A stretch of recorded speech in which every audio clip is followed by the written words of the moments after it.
You are standing on the dock, the printed listing curling in your hand, and the boat in front of you looks like the one that finally set you free. The photos were golden. The broker smiled. The word turnkey appeared 4 times. And every part of you wants to believe it, because you have been dreaming about this for years. Here is the truth I learned the hard way.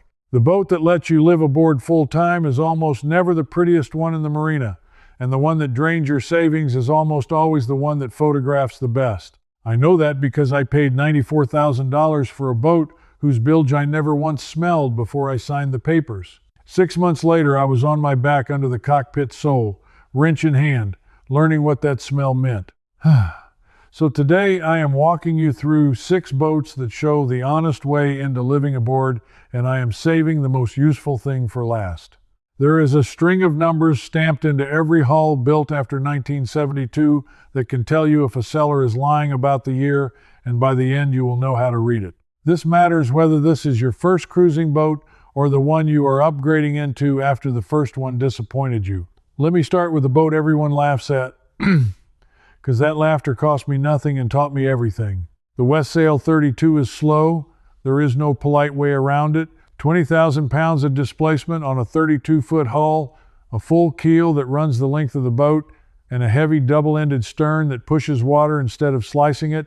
Back in 1973, Time magazine ran a feature on this boat and basically launched the whole Back to the Sea movement in America. Thousands of people looked at that little cutter and saw freedom. Then somebody nicknamed it the Wet Snail, and the name stuck for 50 years. Here is what I assumed when I first looked at one. I thought slow meant bad. I thought a boat that only makes 5 knots in a good breeze was a boat that would bore me to death and never get me anywhere. So I walked away from a clean Westsail listed at $38,000, and I bought something faster and lighter instead. That was my first mistake, and it took me 2 seasons and a broken rudder and a following sea to understand why. The Westsail 32 was drawn by William Crelock, adapting an older William Atkin design called the Eric, which itself traced back to the Norwegian rescue boats of Colin Archer. That is more than 100 years of hull evolution aimed at one single purpose: staying afloat and staying comfortable when the weather turns ugly and you are days from land. The heavy displacement that makes it slow is the exact same quality that makes it safe. It carries its stores without squatting. It heaves to like it was born to it. And the encapsulated ballast means there are no keel bolts to rust away underneath you in the dark. So if you find one, here is what to check. Because they were built between 1971 and the early 1980s, and age is the enemy now. Look hard at the chain plates and the bulkheads they bolt to. Look for soft spots in the cabin sole, and budget for a full rigging replacement if the standing rigging is older than 15 years, which on a boat this age it almost certainly is. That is somewhere between $8,000 and $14,000 depending on your rig. But here is the tension I want you to sit with. The Westsail is honest about what it is. It never pretends to be fast. The dangerous boats are the ones that hide their nature behind a glossy gel coat and a clever listing, and the next boat on my list fooled more first-time buyers than any other, myself included. The Tayana 37 is, in my honest opinion, one of the most beautiful production cruising boats ever built. Robert Perry drew her in the mid-1970s, and the Taiyang Yard in Taiwan built more than 600 of them. She has the lines that make you stop walking down the dock, the bowsprit, the sweeping sheer, the acres of varnished teak. She is a genuinely capable ocean boat that has crossed every major ocean many times over, and she carries a trap that has cost owners more money than any single item I can name. The teak deck. Let me tell you what a teak deck actually is on one of these boats, because the listing will call it a feature. It is a layer of teak planks screwed down into the fiberglass deck below, thousands of screws. Every one of those screws is a hole drilled through the deck, sealed with bedding compound that was fresh in 1979 and is now brittle and cracked. As the teak wears down over 40 years, the screw heads get closer to the surface, the bungs pop out, and water finds its way down every one of those thousands of little paths into the core of your deck. I looked at a Tayana 37 listed at $69,000 with what the broker called original teak in good condition. I nearly bought it. What saved me was an old surveyor who walked the deck barefoot and pointed at the discoloration around a dozen screw heads. He tapped with a plastic mallet, and the sound went from a sharp knock to a dull thud. That dull thud is the sound of wet, rotten core. Removing a teak deck and repairing the saturated core underneath it can run $20,000 to $40,000 on a boat you paid $69,000 for. So here is the confession. Early in my search, I thought teak decks were luxury. They are a liability with a countdown timer. If you love a Tayana, and plenty of people rightly do, either find one where a previous owner already removed the teak and glassed over the deck properly, or price the removal into your offer from day one. Do not let anyone tell you those screws are fine. Water always wins, and it has had 40 years of practice. Therefore, the real lesson is bigger than teak. It is that the most desirable feature in the photograph is often the most expensive problem in person. And that brings me to a boat built by a company that took the opposite approach and marketed itself as the sensible choice, which is exactly why you need to look closer. The Island Packet is the boat that whispers to the exact person watching this video. Roomy, stable, shallow draft, built in Largo, Florida, by a company that Bob Johnson founded in the late 1970s. These boats were designed from the keel up for the American couple who wanted to live aboard in cruising comfort without fighting the boat. Big beam, full keel with encapsulated ballast, so again, no keel bolts to worry about, enormous storage, standing headroom that does not make you stoop. If you have a bad back and a partner who wants a real galley, the Island Packet is calling your name, and it is not wrong to answer. But I need to tell you about the deck, because I got burned learning this one on a friend's boat, not my own, which is the only reason it did not cost me anything. Island Packet used a proprietary coring material in their decks that they called polycore, a foam meant to resist the water absorption that plagues balsa cord boats like that Tayana. On paper, it is superior. Foam does not rot the way ingrained balsa rots. But here's the thing nobody tells you. Foam core can still delaminate. Water can still track along the fiberglass skin, freeze, flex, and separate the layers. And when it does, the repair is just as involved. My friend bought a mid-1990s Island Packet, convinced the foam core made it bulletproof, and 2 years later he was grinding out a soft patch around the mast step where deck hardware had leaked for a decade under the previous owner. So when you walk an Island Packet, do not let the reputation for quality make you lazy.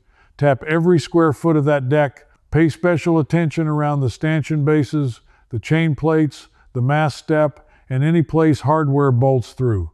Bring a moisture meter or bring a surveyor who owns one and check the year, because the earlier boats from the 1980s and the later boats from the 2000s are very different animals in build quality and in price. Now, stay with me here, because I know a lot of you watching already own a boat. Maybe you bought your cruiser 2 or 3 years ago and you are thinking this whole video is for the other guy, the first timer, the dreamer with the checkbook. It is not. This next part is specifically for you, the current owner, and it is something you can check this weekend without a broker and without hauling out. Go down below and find where your chain plates pass through the deck. The chain plates are the metal straps that anchor your shrouds and stays to the hull, and they are what keeps your mast standing up. On most cruising boats, you can access the lower portion by pulling off a bit of interior trim or opening a locker. Now look at the metal and look at the fiberglass or wood around where it disappears up through the deck. What you are hunting for is rust, weeping, black staining, or a crusty white residue. Any of those means water is getting past the deck seal and running down the chain plate. Here is why this matters more than almost anything else on your boat. Chain plate failure is one of the leading causes of dismasting on older cruising boats, and it almost always starts as a slow leak you could have caught years earlier. On a boat from the 1980s or 1990s, if nobody has ever pulled and inspected those chain plates, you are gambling every time you sail in a blow. Rebedding a chain plate is a weekend job and a few dollars in sealant. Replacing a mast that came down at sea is a catastrophe, and I have watched it happen to a man who swore his rig was fine because it looked fine from the deck. Look at yours from below. Do it this weekend. Think about how much that one leak almost cost the man who swore his rig looked fine. That gap between what the deck shows you and what the boat actually knows is the exact thing I put into writing. The complete sail smart system is the honest framework I wish I'd had before I ever stood on that dock with a curling listing in my hand. Across all 3 volumes and more than 400 pages of real content, you get the real cost architecture of boat ownership nobody posts online, the 6 blue water-ready boats and exactly what they share, and the asset decision framework you can use on any big purchase. Here's a check you can run tonight for free right now. Go back to the chainplate lesson, open a locker, and look for that rust weeping or crusty white residue before anyone tries to sell you a story. The fastest way to get the books is to scan the QR code right there on your screen, or go to the link in the description or the pinned comment. And that cost is already running whether you read the boat or not, because water has had 40 years of practice and it never stops. Now let me take you to the boat that taught me the most expensive lesson of my life. That single check is worth the price of admission for this whole video, and we are not even to the best part yet, because now I have to talk about the boat that taught me the most expensive lesson of my life and the reason I trust hull numbers more than I trust brokers. The Valiant 40 is a legend, and it deserves to be. Robert Perry drew her in 1973, and she is often called the boat that launched the entire performance cruising movement. She is fast for a cruiser, she is gorgeous, and she has circumnavigated more times than almost any production boat you can name. One Valiant 40 famously sailed around the world alone and non-stop. When people talk about a do-anything, go-anywhere cruising boat, this is often the first name out of their mouths. I wanted one for years. And here is the confession that still stings a little. I let the reputation blind me to the ears, because there is a stretch of Valiant 40s built roughly between 1976 and 1981 that developed a notorious and very visible problem. The hulls blistered, not the little cosmetic blisters that almost any older fiberglass boat gets below the waterline, deep, widespread, ugly blistering that went into the laminate itself, and for years nobody understood why, because Valiants were built to a high standard and the same boats before and after that period did not do it. The cause, once it was finally traced, was the resin. During those specific years, the builder used a fire-retardant resin in the hull laminate, and that resin turned out to be far more prone to absorbing water and blistering than standard resin. It was not sloppy work. It was a material choice that only revealed itself as a disaster after 10 years in the water. The boats from that window earned a reputation, and their resale values still carry the scar today. Now here is where it gets interesting for you as a buyer, and here is the trap. Those blister-era boats are cheaper. A seller who knows the market will list one at a tempting price, describe the boat's incredible pedigree, mention that some cosmetic bottom work was done, and count on you being so dazzled by the Valiant name that you never stop to ask what year the hull was actually laid up. I nearly did exactly that. I found one listed well below the others, and it took a long phone call with a Valiant owners group before somebody asked me the one question that mattered. What is the hull number? That question saved me tens of thousands of dollars. Peeling and relaminating a badly blistered hull is not a weekend job. It is a haul out that stretches for months and a bill that can climb past $25,000 or $30,000 once you factor in the yard time. And a boat with that history, even after the repair, is worth less when you go to sell it. So do I tell you to avoid the Valiant 40? Absolutely not. The boats built before 1976 and the boats built after the yard switched, resins are among the finest cruising boats ever made in America. I tell you to know exactly which years you are looking at, and never let a famous name stop you from checking the boring details. The famous name is exactly what the seller is counting on to keep you from looking. Therefore, if the villain in this story is not really any one boat or any one builder, then who is it? It is the gap between what the listing tells you and what the hull actually knows. And I found 2 boats that come closer than any others to closing that gap honestly, which is where this gets genuinely useful. The Hallberg-Rassy is what happened when a Swedish boat builder decided that a cruising boat should protect you from the weather instead of just surviving it. Christoph Rassy built these boats in Sweden with the long, hard, cold sailing season of the Baltic and the North Sea in mind, and many of the classic models were drawn by the designer Ole Enderlein. The moment you step aboard one, you feel the difference. The joinery is tight, The hull is solid and heavily built, and the famous windshield and enclosed cockpit mean you can stand a watch in filthy weather and still feel human at the end of it. I chartered a Hallberg-Rassy 42 for a week before I ever bought my own cruising boat, and I made the mistake of not buying one afterward because they cost more up front. That is a real number worth saying out loud.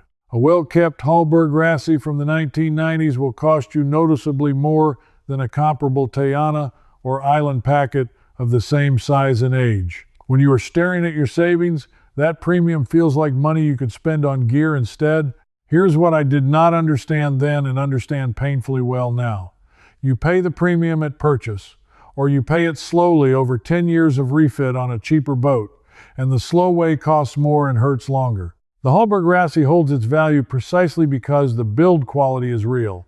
The systems are accessible, the engine is installed where a human being can actually reach it. The wiring was done by people who expected the boat to last half a century. When I finally added up what I spent chasing problems on my cheaper boat, I had spent more than the Hallberg-Rassy premium would have been, and I had a boat worth less at the end of it. So what do you check on one of these? Honestly, the boat itself will usually be sound, so your job shifts. Check the maintenance history and check that the previous owners actually used and maintained the systems rather than letting a beautiful boat sit and rot at a dock. A neglected quality boat can still hide problems, but you are far more likely to find one that was loved, because the people who buy them tend to be the people who take care of things. But even the Hallberg-Rassy asks you to sail it yourself and manage a fair bit of boat. And that leads me to the one boat on this list that was designed around a completely different and, I would argue, more honest idea about what living aboard full-time really demands.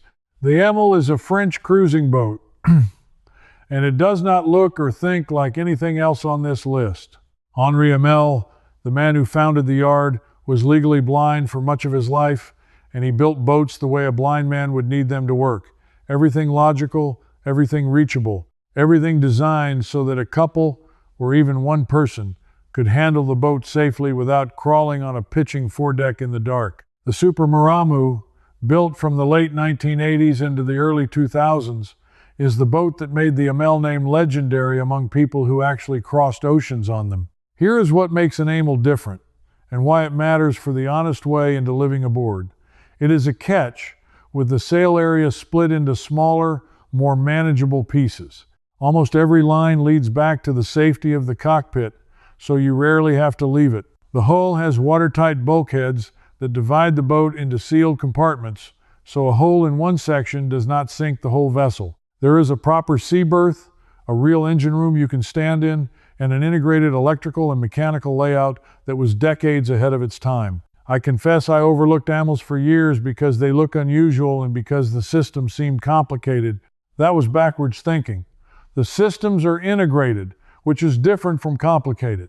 Once you understand the Amel way, the boat is easier to live with than almost anything else, because the designer already solved the problems you would otherwise be solving yourself at 3 in the morning. The trade-off is that when something does go wrong, you fix it the Amel way, and parts for some of the proprietary systems, like the classic electric furling gear, can be expensive and specific. Budget for that. But for a couple planning to actually live aboard and cross oceans, rather than day sail on weekends, I have rarely seen a boat that gets you there with less drama. So there are your 6. The wet snail that is safer than it looks, the beauty with the countdown timer in her deck, the comfortable live aboard that still needs her deck tapped, the legend with the poison years hidden in her hull, the Swedish boat that costs more and saves you money, and the French boat designed by a blind man to keep you alive.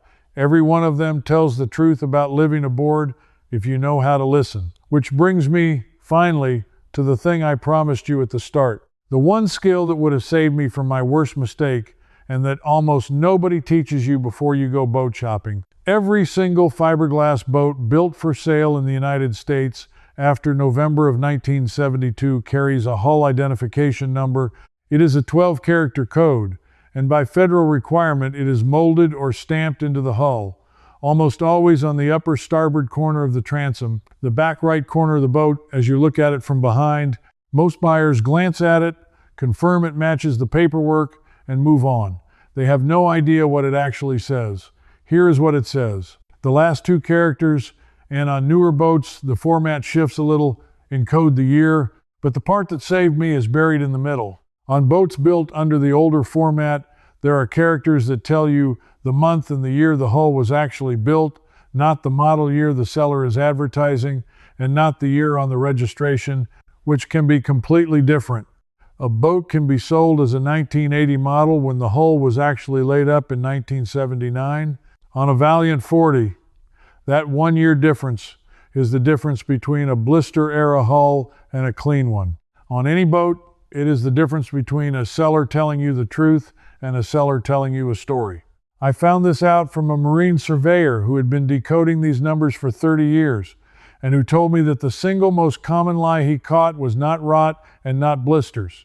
It was the year sellers round up. Sellers use the model year to make a boat sound newer than the hull actually is, and the hull identification number, stamped into the transom under federal law and impossible to quietly change, is the one witness in the whole transaction that cannot be coached. The knowledge was always there, molded right into the boat.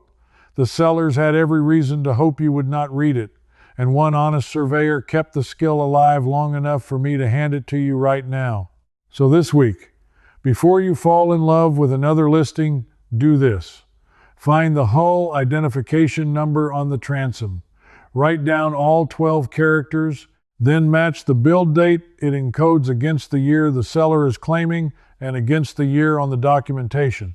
If those three do not agree, you have not found a deal breaker. You have found a conversation, and the way the seller handles that conversation will tell you everything you need to know about what else the listing is hiding. Because here is the emotional truth underneath all 6 of these boats. The mistake that costs you 6 figures is almost never a mistake of bad luck. It is a mistake of believing the story instead of reading the boat.